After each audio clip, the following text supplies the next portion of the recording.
కేంద్ర మంత్రిగా ఉండి కిషన్ రెడ్డి హైదరాబాద్కు ఏం చేశాడని ఆరోపిస్తున్నారు మంత్రి పొన్నం ప్రభాకర్. ఎందుకు మీరు కిషన్ రెడ్డిని దుయ్యబట్టాల్సినటువంటి అవసరం వచ్చింది? మేము ఖచ్చితంగా అన్నీ తీసుకొచ్చామనేటువంటి మాట, కేంద్రం నుంచి అన్ని తెచ్చామనేటువంటి మాట బీజేపీ వాళ్ళు చెప్తున్నారు. ఇది తెల్ల పేపరు. కిషన్ రెడ్డి గారిని హైదరాబాద్కి ఏమైనా తెచ్చిండో రాష్ట్రీయమనండి. కిషన్ రెడ్డి గారు టూరిజం శాఖ మంత్రిగా ఉండరు. హైదరాబాద్ ఒక విశ్వనగరం. ఈ విశ్వనగరంలో అనేకమైనటువంటి ఆర్కియాలజీ, టూరిజము, అనేక రంగాలుగా అభివృద్ధి చేయగలిగేటువంటి నిధులు ఉన్నటువంటి స్కోప్ ఉన్నటువంటి నగరం. స్మార్ట్ సిటీ చేయలేదు, అమృత్ పైసలు ఇవ్వలేదు, డ్రింకింగ్ వాటర్కి సంబంధించినటువంటి ఒక స్కీమ్ తీసుకురాలే, ఎంప్లాయ్మెంట్ ఉపాధి అవకాశాలు మెరుగుపరిచే స్కిల్ డెవలప్మెంట్ తీసుకురాలే, ఉమెన్ ఎంపవర్మెంట్ తీసుకురాలే, ఇన్ఫ్రాస్ట్రక్చర్ క్రియేటివ్ పైసలు తీసుకురాలే.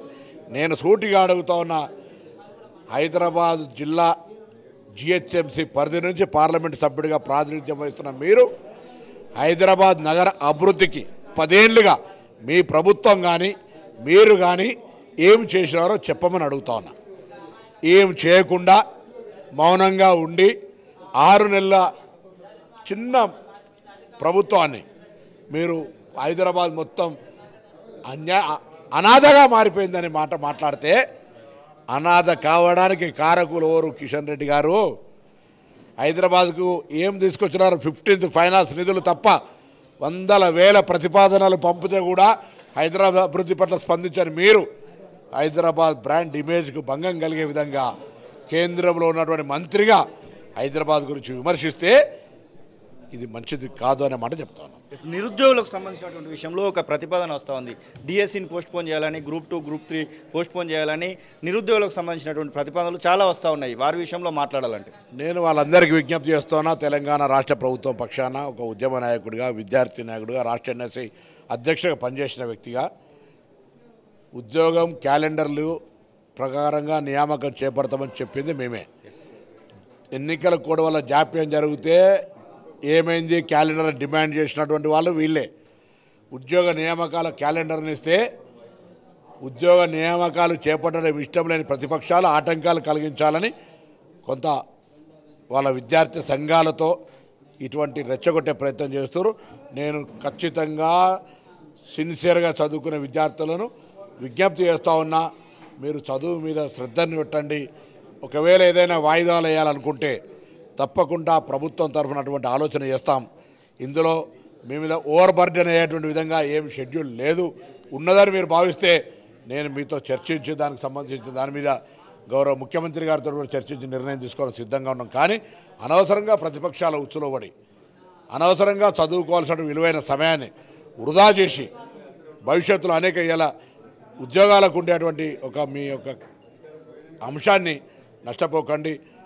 10 ఏళ్ళు ఒక టీచర్ రిక్రూట్మెంట్ చేయనోడు డిఎస్సి రిక్రూట్మెంట్ పడితే దాన్ని వాయిదా వేయమనడంలో ఏమర్థం ఉందని తెలంగాణ యావత్ ప్రజలు అర్థం చేసుకోవాలి. 10 ఏళ్ళలో ఒక డీసీ రిక్రూట్మెంట్ చేయని వాళ్ళు డిఎస్సి రిక్రూట్మెంట్ చేస్తే ఎందుకు వాయిదా వేయమని అడుగుతున్నారు?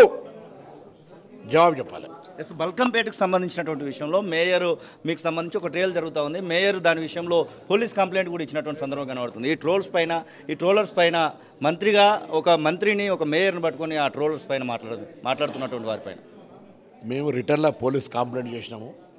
మేయర్ నా అక్క లాంటిది, సొంత అక్క లాంటిది. రాజకీయంగా ఇటువంటి అంశాలను మాట్లాడుతూ ఉంటుంటే అందులో టీఆర్ఎస్లో ఉన్న మహిళా ప్రజాప్రతినిధులు స్పందించాలి. కనీసం మానవత్వం లేకుండా మాట్లాడుతూ ఉన్నారు. ఆ రోజు జరిగిన సంఘటన కూడా అక్కడ ఒక జర్నలిస్ట్ లేడీ పట్ల లేదా ఇతర మహిళల పట్ల జరిగిన అంశాన్ని నేను ఇన్ఛార్జ్ మంత్రిగా, ఎల్లవతల్లి భక్తుడిగా, నిర్వాహకుడిగా ఆ అంశాన్ని పరిష్కరించడానికి అక్కడ కూర్చొని సంబంధిత పోలీస్ శాఖ అధికారులతోటి వాళ్ళతోటి మాట్లాడినాం. దానికి నేను అలిగినట్టు లేకపోతే అక్కడ జరుగుతున్న సంఘటన వదిలిపెట్టి నేను కళ్యాణానికి వెళ్ళిపోయి ఉంటే మీరేమంటారు? మళ్ళా ఇంత రద్దంతం జరుగుతున్న మంత్రి అహంకారంగా వదిలిపెట్టి కళ్యాణానికి వెళ్ళిపోయిండు. అందరూ కూర్చొని పరిష్కారం చేస్తే కూడా ప్రాబ్లమే. కడుపు నొప్పి ఎందుకు వస్తుందో టీఆర్ఎస్లో నా మీద అర్థమవుతలేదు. నేను అంటాను, ఇంత ట్రోల్స్ చేస్తూ ఉన్నారు, ఏమి ఇబ్బంది కలిగిందయ్యా? అక్కడ మహిళలకు కష్టం కలిగితే మంత్రిగా, ఎల్లవతల్లి భక్తుడిగా, గౌన్లోనిగా నేను అక్కడ సహకారం చేసే ప్రయత్నం చేసిన. ఏమొచ్చింది నొప్పి? నా అక్క మేయర్ గారు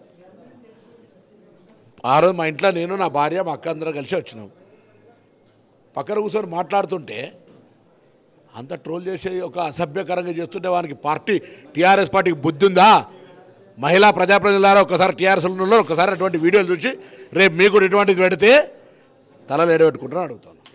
పొన్నం ప్రభాకర్ చెప్తున్న మాటలు ఖచ్చితంగా కేంద్ర మంత్రిగా కిషన్ రెడ్డి ఏం చేశారనేటువంటి ప్రశ్న మాట్లాడుతున్నాయి. ఇక ట్రోలర్స్ గురించి కూడా మాట్లాడుతున్నటువంటి సందర్భాన్ని కూడా మనం చూస్తూ ఉన్నాం. కెమెరా పర్సన్ సతీష్తో కలిసి శ్రీనివాస్, తొలి వెలుగు, హైదరాబాద్.